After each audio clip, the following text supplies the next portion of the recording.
Hey everybody.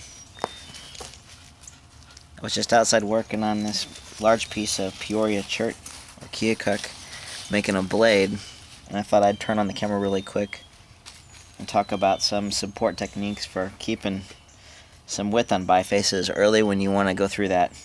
You're at that stage where you've worked a lot of the heaviness off the ends and you're working it down into a blank, and it's getting to the point where it's too thin to just stick flat on your leg and hit beyond this point, because the vibrations as it gets thinner, you can end snap stuff, and it's a width where it's too wide to hold in your hand. Unless you have monster hands, you really can't support those flakes well enough and reach under. So it's nice to be able to get some thinning over with at this stage while you're still at a too wide a width, and then you can pick it up, you're ahead of the game, and so forth. So basically,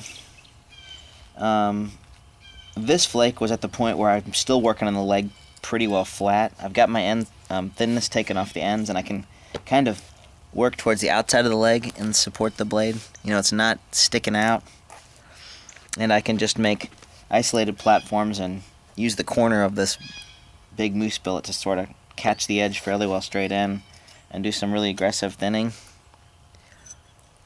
And then as I work around the ends, you see I took a pretty good sized flake here, and then I did a trimming flake, and then I got it set up to do a bigger one. At this point, working on the edge, working off the back, you might be able to see down here it's open. Unless I got that supported well, I could hit that flat and something bad could happen. So a strategy you can do is sort of get some leather underneath there, and that way you can elevate the angle of your edge, just like a bridge girder or something like that, a beam. If you walk across it when it's flat, it'll just wobbly, and then you turn it upright and it's super strong. So as these preforms get thinner, if you can adjust your striking angle to hold it up, then that can really help out. Now, of course, if I'm holding it up and hitting it like this, that's not going to work well, because you see where my fingers are? I've got all the support here, and this is open. So unless that edge is really, really a heavy platform, that flake is just going to crush off and hinge out where my support is. So since it's so much width at this point, just take a little soft leather and get it underneath there, and then come off the edge and remove the flake. So now, is this even recording? Hold on, it's still sunny on the screen. Yeah, it's recording. I want to make this really long. So, let's see, I think I have a platform over here ready to go. Where was it? I know I made it. Oh, there it is. Here's a platform right here. It's not the best, but I think it'll do okay. So, make sure it's ground. And I had to charge this camera. I went inside, so it's been about 20 minutes since I hit on this, so if I mess up, I'll just go ahead and show it, but I think it'll be okay. Find a little spot on my billet. I'm gonna get in. I guess right about there.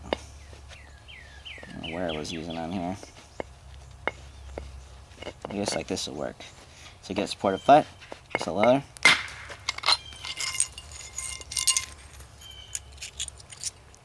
See how that did?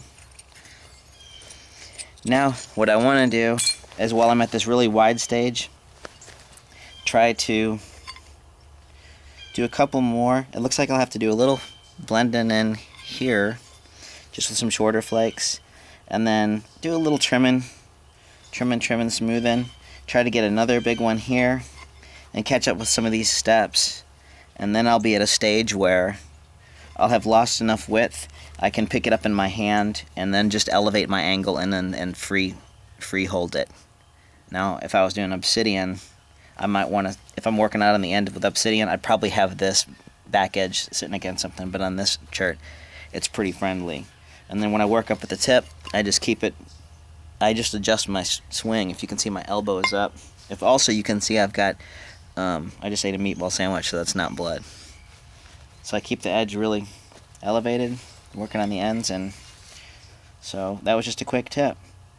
Big wide blade, support to keep the flakes intact. Keep your edge up as it gets thinner so you don't end snap. And what else was I going to say?